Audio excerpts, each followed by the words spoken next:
जे जे कोणी सहकार्य म्हणजे सहभागी असतील त्यातल्या एकालाही सोडणार नाही असे राज्याचे मुख्यमंत्री म्हणालेले आहे। आणि याच्यामध्ये पोलिसांनी एसआयटीनी जे काय काम केलेलं आहे त्यानुसार जे जे फर्दर आता डेव्हलपमेंट आहे त्याप्रमाणे माननीय कोर्ट जे आहे त्या बाबतीमध्ये ऑर्डर करतंय।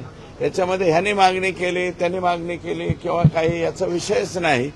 तर आमची एसआयटी म्हणजे आमची म्हणजे राज्य सरकारची जी नेमलेली आहे त्या एसआयटीनं या ठिकाणी त्यांचं काम दाखवलंय आणि त्याच्यामध्ये मला वाटतं कोणत्या गुन्ह्यात त्यांना घेतलंय काय घेतलंय हे मला माहिती नाही, परंतु आता ह्याच्यामध्ये कोणालाही सोडणार नाही।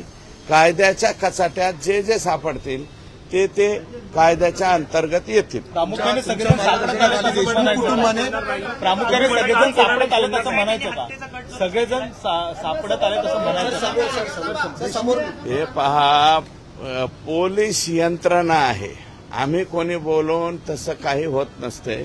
पोलीस यंत्रणा त्या ठिकाणी एसआयटी जी नेमलेली आहे ती एसआयटी प्रभावीपणे काम करते आणि त्यांनी नियमाप्रमाणे जे कडी जोडलेली असेल पोलिसांच्या कडीमध्ये जे जे लोक सापडतील ते लोक त्याच्यामध्ये येतील। आज तिथे काय घडलंय हे एक्झॅक्ट मला अजून माहिती झालेलं नाही।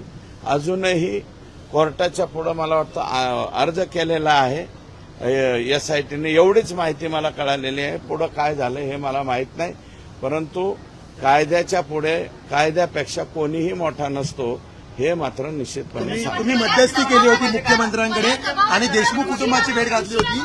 पहिल्यांदा एसआयटीत बदल झालेला आहे, काल शासन निर्णय जारी झाला।